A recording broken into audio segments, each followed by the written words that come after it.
Hello नमस्कार जय जगन्नाथ समस्त केमी अच्छे आपण मैंने आशा करें भल थे मुझे बहुत ही भल अच्छी तो आपण मानक आम ओडिया पाठशाला को स्वागत।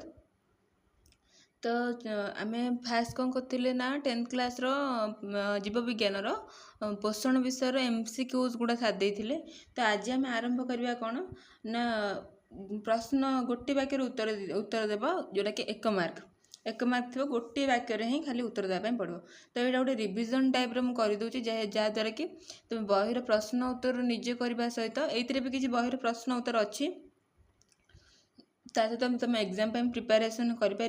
तो सबू सब्जेक्ट वाइज मुझे जीव विज्ञान है भौतिक विज्ञान है सब बहिर मु सब्जेक्ट वाइज सब आनी यही सब्जेक्टा यही चैप्टरटा कंप्लीट कलापर मु भौतिक विज्ञान आनी आ मैथ्र आनी इंग्लिश सब सब्जेक्ट मुझे आसबि आपण मानी। तो जमा भी व्यस्त हुंतुनी। तो चलतु प्रथम आरंभ करेंगे गोटे वाक्य उत्तर दिए प्रत्येक प्रश्नर मूल्य 1 नंबर। देख जार स्क्रीनशॉट भी नबार अच्छी कि लिखार अच्छी मत लिखिपर प्रश्न सहित उत्तर यहाँ निहाती एग्जाम रे आसीबो। अर्धवार्षिक एग्जाम हो कि तुम वार्षिक परीक्षा हो अर्धवार्षिक परीक्षा कि वार्षिक परीक्षा दुईटा जाक एग्जाम यहाँ हूँ इम्पोर्टाट। देख मनीष माड़ी रे केते प्रकार दांत अच्छी ताने मनीष माड़ी रे केते प्रकार दांत अच्छी आम जानते केतेटा थाए 32टी दांत थाए कौटी कौटी ओपर तलटा तले ओपर 16टा तले 16टा वयस्क लोकर तल ऊपर माड़ी रे 32टी दांत थाए 16टी लेखाए माने प्रति माड़ी रे 16टी लेखाए ताने प्रति माड़ी रे कौन कौन थाए 4टी कर्तन दांत 2टी छेदन 4टी चर्बण 6टी पेषण दांत। ताले कर्तन दांत केते प्रकार थाए कर्तन छेदन चर्बण पेषण तापर आम जानिया कौटू केते 4टा कर्तन रु 4टी छेदन रु 2टी चर्बण रु 4टी पेषण रु 6टी है। पित्तर कार्य उल्लेख कर तार लेखे कौन पित्त पित्त जो यकृत रु खेरित होता है तार कार्य कौन से आम देखा।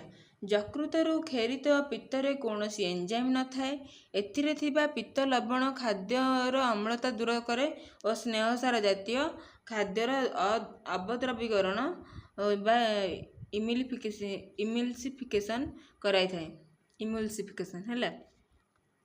ताले पित्तर कार्य कौन देखिल सी कौन करे खाद्य जो एतिक आमर अम्ल रोची गोटे खाद्य मनकर एतिक आमर अम्ल रोची से अम्लटा को से किए करिवो पित्त है पित्त लवण कौन कर से अम्लटा दूर कर आ स्नेहसार जातीय खाद्यर अवद्रवीकरण कराई थाए इमल्सिफिकेशन ताको कहा जाए मन रखी था।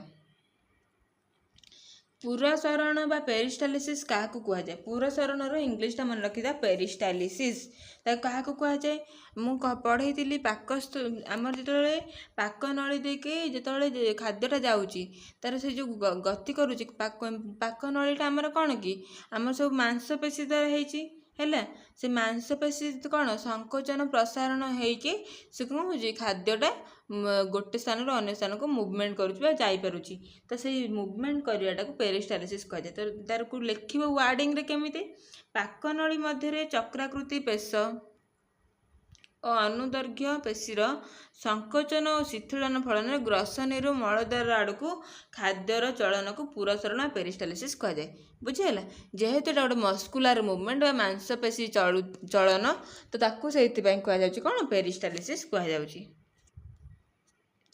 स्तोम क्या कहुए देख स्तोम बस ताकू स्तोम कह स्तोम सबुज पत्रर पृष्ठ रे छोट छोट रंध्र थाए या स्तोम बा स्टोमाटा कह जाए मन रखता स्टोमाटा स्टोमाटा बेसी समस्त शुणापी इजी लगे कि तुम स्टोमाटा पढ़ी पचार दे स्तोम तुम भाव कि सिलेबस ना कोर्स ना से आसी ना कि सेमती किसी ना तुम स्तोम आउ स्टोमाटा दुईटा जाक मन रखा पड़ो।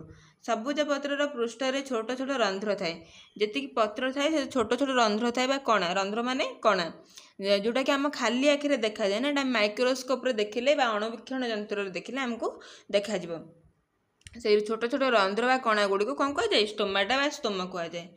आलोक शोषण शक्ति क्या कह जाए आलोक श्लेषण शक्ति क्या कह जाए देखिए आलोक प्रक्रिया NADPH और ATP मिसी आलोक शोषण शक्ति गठन करते NADPH और ATP मिसिले कौ शक्ति गठन करती आलोक शोषण शक्ति गठन करती। ସହଜୀବିତା କହିଲେ କ'ଣ ବୁଝ? ନର୍ମାଲି ସହଜୀବିତା ତା ୱାର୍ଡ଼ରୁ ବା ତା ଶବ୍ଦରୁ କ'ଣ ବୁଝା ପଡ଼ୁଛି ସମସ୍ତଙ୍କୁ? କ'ଣ ବୁଝା ପଡ଼ୁଛି ନା ଗୋଟେ ଅଲଗା ଅଲଗା ଉଦ୍ଭିଦ ହୁଅନ୍ତୁ କିମ୍ବା ପ୍ରାଣୀ ହୁଅନ୍ତୁ, ଗୋଟିଏ ପରିବେଶରେ ନିଜ ନିଜ ଭିତରେ ସନ୍ତୁଳନ ବଜାୟ ରଖି ବା ସମ୍ପର୍କ ନିଜ ନିଜ ଭିତରେ ଭଲ ରଖି ବା ବଣ୍ଡିଙ୍ଗ ଭଲ ରଖିକି ଚଳିପାରିଥାଏ, ସେଟାକୁ ସହଜୀବିତା କୁହାଯାଏ। ତ ଆମେ ୱାର୍ଡ଼ିଂରେ କ'ଣ ଲେଖିବା? ଦୁଇଟି ସମ୍ପୂର୍ଣ୍ଣ ଭିନ୍ନ ଜାତିର ପ୍ରାଣୀ ଅଥବା ଉଦ୍ଭିଦ ଓ ପ୍ରାଣୀ ବା ପ୍ରାଣୀ ଓ ଅଣୁଜୀବ ବା ଉଦ୍ଭିଦ ଓ ଅଣୁଜୀବ ଯେବେ ଏକାଠି ବା ବାସ କରି ପରସ୍ପର ଉପରେ ନିର୍ଭର କରନ୍ତି ତାହାକୁ ସହଜୀବିତା କୁହାଯାଏ। ତ ମାନେ ଏକାଠି, ଯେମିତି ଗୋଟେ ଆମେ ଏଇନା 1 କିଲୋମିଟର ଏରିଆ ନେବା, ମଝିରେ ସେଣ୍ଟରରେ ଠିଆ ହେବ, 1 କିଲୋମିଟର ଏରିଆ ନେବା, ଆମେ ସେ ଏରିଆ ଭିତରେ କ'ଣ ପାଇବା? ବହୁତ ପ୍ରକାର ଜୀବଜନ୍ତୁ, ଗଛ ଲତା, ଅଣୁଜୀବ ସବୁ ପାଇବା। ତ ସମସ୍ତେ ଗୋଟେ ଜାଗାରେ ରହୁଛନ୍ତି।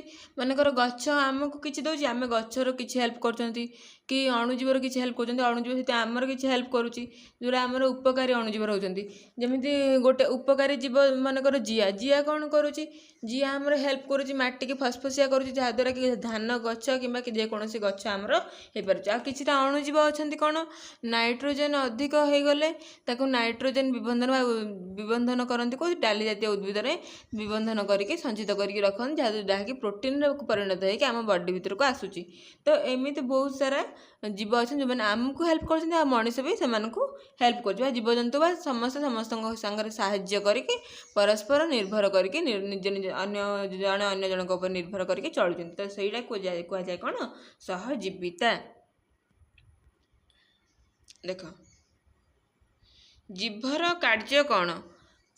ସାଧାରଣତଃ ଜିଭର ମାନେ ତାର କାର୍ଯ୍ୟଟା କ'ଣ? ସ୍ୱାଦ ବାରିବା। ଜିଭର କାର୍ଯ୍ୟ ହେଲା ସ୍ୱାଦ ବାରିବା। ଆଉ ଗୋଟେ କ'ଣ?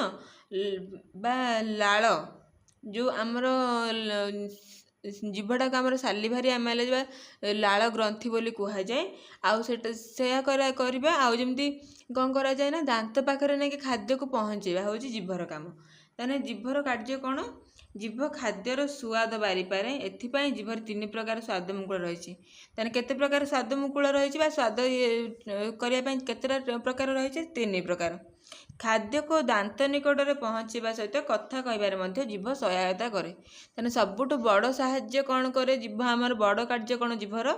ନା ସିଏ ହେଉଛି ଆମର କଥା କହିବାର ସାହାଯ୍ୟ କରେ। ପରଜୀବୀ କାହାକୁ କୁହାଯାଏ? ଯେଉଁ ଜୀବମାନେ ଅନ୍ୟ ଜୀବନ୍ତ ଉଦ୍ଭିଦ ପ୍ରାଣୀଙ୍କ ଶରୀର ଭିତରେ ବା ବାହାରେ ରହି ଖାଦ୍ୟ ସଂଗ୍ରହ କରି ନିଜର ପୁଷ୍ଟି ସାଧନ କରିଥାନ୍ତି, ସେମାନଙ୍କୁ ପରଜୀବୀ। ପରଜୀବୀ ମାନେ କ'ଣ? ପରଜୀବୀ ଅନ୍ୟ ଜଣଙ୍କ ଉପରେ ନିର୍ଭର କରି ବା ତା ପାଖରେ ରହି ତାଠୁ ହିଁ ସାହାଯ୍ୟ ପାଇବା, ବା ତା ଶରୀର ଭିତରେ କିମ୍ବା ବାହାରେ ରହି ଖାଦ୍ୟ ନିଜର ଜୀବନ ବଞ୍ଚେଇବାଟାକୁ ପରଜୀବୀ କୁହାଯାଏ। ତ ପରଜୀବୀ କାହାକୁ କୁହାଯାଏ ଲେଖିବ, ସେମିତି ସହଜୀବୀ କାହାକୁ କୁହାଯାଏ ଲେଖିବ। ସବୁଥିର ଉଦାହରଣ ଟିକେ ଦେବ। ସେ ତ ଲେଖିଛି ମାନେ ଗୋଟେ 1 ମାର୍କ ବିଶିଷ୍ଟ, 1 ମାର୍କରେ ଏତିକି ଲେଖିଲେ ଚଳିବ। ଯଦି ଏମିତି କିଛି 2 ମାର୍କ ଆସେ ତ ତେଣୁକରି କ'ଣ କରିବ ନା, ଆର ନିହାତି ଭାବରେ ତମେ କ'ଣ କରିବ ନା, ଗୋଟେ ଏକ୍ଜାମ୍ପଲ୍ ଯେକୌଣସି ୱାର୍ଡ଼ିଂ କିମ୍ବା ପଏଣ୍ଟ, ସବୁବେଳେ ପାଇଁ ପଏଣ୍ଟ କରିକି ଲେଖିବ। ଠିକ୍ ଅଛି? କେତେଟା କ୍ୱେଶ୍ଚନ୍ ଅଛି? 1 2 8ଟା କ୍ୱେଶ୍ଚନ୍। ତ 8ଟା କ୍ୱେଶ୍ଚନ୍ ଭଲସେ ପ୍ରିପାରେସନ୍ କର, ଭଲସେ ଶିଖ। ତ ଚ୍ୟାନେଲ୍ ଯଦି ନୂଆ ଅଛନ୍ତି ଚ୍ୟାନେଲ୍କୁ ସବସ୍କ୍ରାଇବ୍ କରନ୍ତୁ, ଭିଡ଼ିଓ ଦେଖନ୍ତୁ, ଲାଇକ୍ କରନ୍ତୁ, ସେୟାର କରନ୍ତୁ ସାଙ୍ଗମାନଙ୍କ ସାଙ୍ଗେ, ଯାହାଦ୍ୱାରା କି ସମସ୍ତେ ବେନିଫିଟ୍ସ ପାଇପାରିବେ।